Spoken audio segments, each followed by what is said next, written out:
बहुत बहुत धन्यवाद आपका। आपने मुझे बजट पे अपनी बात रखने का अवसर प्रदान किया।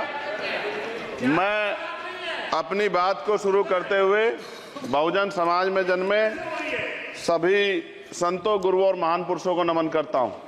साथ साथ मैं भारत की महान जनता का भी धन्यवाद करता हूं कि उन्होंने लोकतंत्र की रक्षा इस बार की है। सभापति महोदय, पिछले 10 सालों में सरकार की नीतियों के कारण गरीब और गरीब हुआ और अमीर हुआ है, यानी गरीबों और अमीरों के बीच फासला बढ़ गया है। सारे देश की संपत्ति को चंद अमीरों के हाथ में दे दिया गया है। ये हमारे संविधान की मंशा और समतावादी समाज के लक्ष्य के खिलाफ है। अतः हमारी नीतियां गरीबों के पक्ष में भी होनी चाहिए।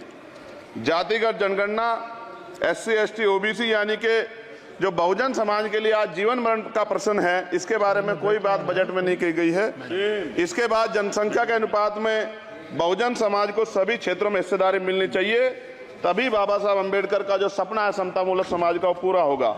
महोदय, एक ऐसा विकसित भारत है जिसमें आज भी सफाई कर्मचारी को पक्की नौकरी नहीं मिल रही है और उसको गटर में उतरने के लिए मजबूर किया जा रहा है। उनके लिए कोई अलग से बजट नहीं है। बजट बन सकता है अगर सरकार चाहे। SC, ST को जो सब प्लान मिलता था, SPC का जो पैसा मिलता था, वो बजट से हटा दिया गया है। साथ साथ देश के स्तर पे आशा, आंगनबाड़ी, भोजन माता, ग्राम सेवक, PRD जवान, होमगार्डों के मानदेय में बढ़ोतरी नहीं हुई है। ऐसा कुछ भी नहीं दिख रहा है कि उनके जीवन में खुशहाली आ जाए। इनका मानदेय बढ़ना चाहिए। विधवा, वृद्धा, विकलांग पेंशन प्रत्येक महीने 500 रुपए से बढ़ाकर 5000 रुपए की जानी चाहिए, क्योंकि महंगाई बढ़ रही है। देश में प्रधानमंत्री जन कल्याण योजना के तहत SC, ST, OBC और मुस्लिम को कितने घर दिए गए, इसका कोई आंकड़ा सरकार के पास नहीं है। देश में इसी तरह SC, ST, OBC के लिए कितने परिवारों को शौचालय की व्यवस्था कराई गई। आज भी सिद्धार्थनगर जैसे जिले और तमाम जिले जो है वहां शौचालय की व्यवस्था नहीं है। इस पर ध्यान देना चाहिए।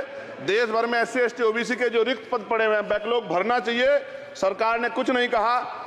ये कैसी विश्व की 5वीं अर्थव्यवस्था है जिसमें आज भी SC, ST पे अत्याचार हो रहा है, महिलाओं के साथ रेप हत्या हो रही है। NCRB का डाटा पढ़ेंगे तो खून के आंसू रोने पड़ेंगे। युवा बेरोजगार है, सड़कों पे 80 करोड़ लोगों को 5 किलो राशन में जीवन यापन करना पड़ रहा है।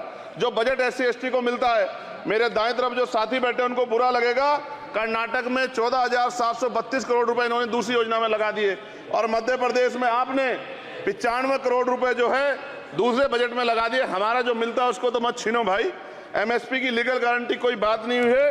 किसानों को जो 6,000 रुपए मिलते हैं उसको बढ़ा के 12,000 रुपए करना चाहिए और फसल बीमा जो है उसका सारा प्रीमियम सरकार भरे, किसानों पर बोझ ना लगे। रिजर्वेशन प्रमोशन में लागू नहीं किया गया, पुरानी पेंशन को बहाल नहीं किया गया, इस पर चर्चा नहीं हुई। देश में मनरेगा समय न्यूनतम मजदूरी की दर 700 रुपए होनी चाहिए। समान काम समान वेतन पॉलिसी लागू होनी चाहिए। जो रसोई की चिंता करते हुए 500 रुपए प्रति सिलेंडर से ज्यादा के दाम नहीं होने चाहिए, जो महिलाओं को राहत मिल सके। बिजली के दामों में भी कमी होनी चाहिए। बेरोजगार युवाओं को 5,000 रुपए भत्ता मिलना चाहिए, जो बेरोजगार युवा जो है अपनी पढ़ाई या अपना खर्चा उठा सके। मैं अपने क्षेत्र के विषय में महोदय आपसे कहना चाहता हूं कि पश्चिम यूपी में नगीना में एक एम्स बनना चाहिए, एक IIT बननी चाहिए, एक IIM बनना चाहिए। नगीना लोकसभा में उद्योग धंधे लगने चाहिए। नगीना की कताई मिल जो है उसको पुनः शुरू कराना चाहिए। RRTC जो योजना है सरकार की, उसको मेरठ से आगे बढ़ाकर मुजफ्फरनगर, सहारनपुर से नजीबाबाद नगीना होते हुए उसको नगीना तक ले जाना चाहिए। साथ साथ नजीबाबाद से मुंबई के लिए एक ट्रेन चलनी चाहिए और नगीना, श्योरा, किरतपुर में रेलवे के ओवरब्रिज बनने चाहिए। सभापति महोदय, सामाजिक न्याय मंत्रालय को 13,000 करोड़ रुपए दिए गए और जनजाति कार्य मंत्रालय को 13,000 करोड़ रुपए दिए, कुल 26,000 करोड़ रुपए, जो कुल बजट 48.20 लाख का लगभग 0.54% है। जबकि हमारी संख्या 25% से ज्यादा SC, ST की और बहुजन समाज की मिलाओगे तो 85% से ज्यादा है। और हमारे विकास के लिए सरकार 1% पैसा खर्च कर रही है, जो मिलना हमें चाहिए, जबकि मिलना हमें 25% चाहिए। ये ऊंट के मुंह में जीरे के समान है, कहावत हमने बहुत दिन सुनी थी। पिछले लंबे समय से हमारे साथ धोखा हो रहा है, लेकिन अब ये नहीं चलेगा। चंद लोगों की तराजू से देश के संसाधन नहीं बटेंगे। इस देश का बहुजन समाज बर्दाश्त नहीं करेगा। संसाधन का बंटवारा संख्या के आधार पर होगा। मान्यवर काशीराम साहब नारा लगाए थे, ना तो वोट हमारा राज तुम्हारा चलेगा, और आज हम कह रहे हैं ना ही वोट हमारा और नोट तुम्हारा चलेगा। इस बात का भी ध्यान जो है सरकारों को देना पड़ेगा। आपके माध्यम से सरकार से मेरी एक मांग है, सरकार इस योजना का लाभ भी अपने आप ले ले, श्रेय भी ले ले कि 1 लाख रुपए सालाना बहुजन समाज के अत्यंत गरीब परिवारों को दे। 10 लाख करोड़ रुपए खर्च होंगे, लेकिन इस 1 लाख रुपए की योजना से एक झटके से एक परिवार गरीबी की रेखा से ऊपर आएगा और इनके बच्चों को कुपोषण खत्म होगा, अच्छी शिक्षा मिलेगी, महिलाओं को सम्मानजनक जीवन मिलेगा और इससे वास्तव में सबका साथ सबका विकास का नारा सार्थक होगा। अगर प्रश्न ये होगा कहां से आएगा, तो उसका जवाब ये है कि जब अमीरों का 16 लाख करोड़ रुपए माफ हो सकता है, कॉर्पोरेट टैक्स का घटाकर लाखों करोड़ रुपए का चूना सरकारी खजाने को लगाया जा सकता है, पेट्रोल डीजल के दाम 10 गुना एक्साइज ड्यूटी बढ़ाई जा सकती है, तो गरीबों को सरकार पैसा क्यों नहीं दे सकती। महोदय, समय आ गया है, अब निजी क्षेत्रों में आरक्षण की व्यवस्था होनी चाहिए। SC ST OBC को निजी क्षेत्रों में आरक्षण मिलना चाहिए। और मेरी आपसे ये भी मांग है, क्योंकि अब समय की मांग है और देश तेजी से आगे बढ़ रहा है, तो मैं कहूंगा कि सरकार का जो सबका साथ सबका विकास का नारा लगभग वो असत्य महसूस होता है, क्योंकि अल्पसंख्यकों में मुसलमानों, जैनों, सिखों, बुद्धिस्टों के लिए कुछ दिख नहीं रहा, उनकी कल्याण कोई योजना नहीं है। मदरसों को जो बजट मिलता था वो कम कर दिया गया है। आर्थिक तंगी से लोग मर रहे हैं। इंटर्नशिप की बात हुई है, परमानेंट रोजगार नहीं है। और दिल्ली में क्या हुआ बच्चों के साथ कल, उनकी सुरक्षा की जिम्मेदारी क्या है? वो आए तो बनने थे IAS IPS और बन क्या गए, लाशें बन के गए। यहाँ से कोई ध्यान नहीं दे रहा है, किसी की नजर नहीं है।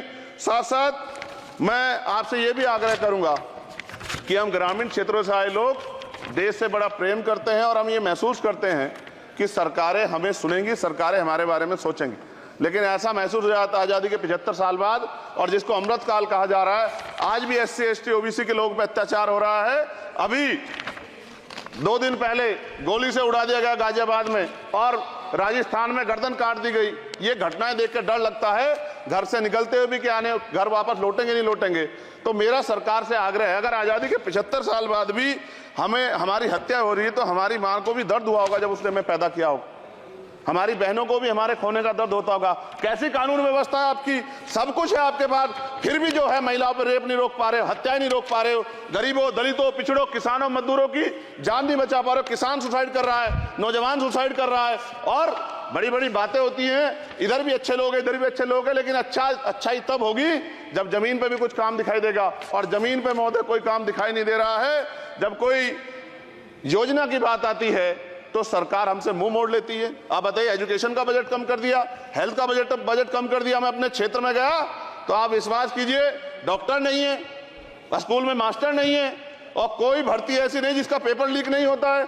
तो देश किस तरफ जा रहा है और इसमें नौजवानों का भविष्य क्या है, उसके बारे में हमें चिंता करनी चाहिए। और अंत में अपनी बात को खत्म करते हुए मेरा आपसे आग्रह और आपके माध्यम सरकार से आग्रह है कि यहाँ बाहर बाबा साहब अम्बेडकर की मूर्ति लगी हुई थी, एक वो करोड़ों लोगों की आस्था से जुड़ा विषय है, और आप विश्वास करो इतना गुस्सा है उसको लेके।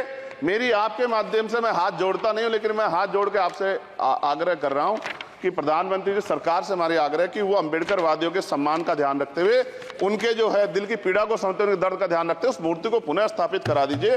अगर इसमें कोई राजनीतिक कारण अलग बात है, लेकिन मैं कंक्लूड कर रहा हूं, मगर मैं आपसे कहना चाहता हूं इसमें बहुत गुस्सा है। जिस दिन अम्बेडकरवादी गुस्सा हो जाएगा, वो फिर इस सरकार को जो 24 में आ गई है, वो आने वाले चुनाव में ऐसा सबक सिखाएगा कि दोबारा पलट के नहीं देख पाओगे। तो मैं आपका धन्यवाद करता हूं और मुझे विश्वास है कि सरकार मेरी बातों पे गौर करेगी और गरीबों के बारे में सरकार सोचेगी, गरीबों को आगे बढ़ने के अवसर प्रदान होंगे। धन्यवाद।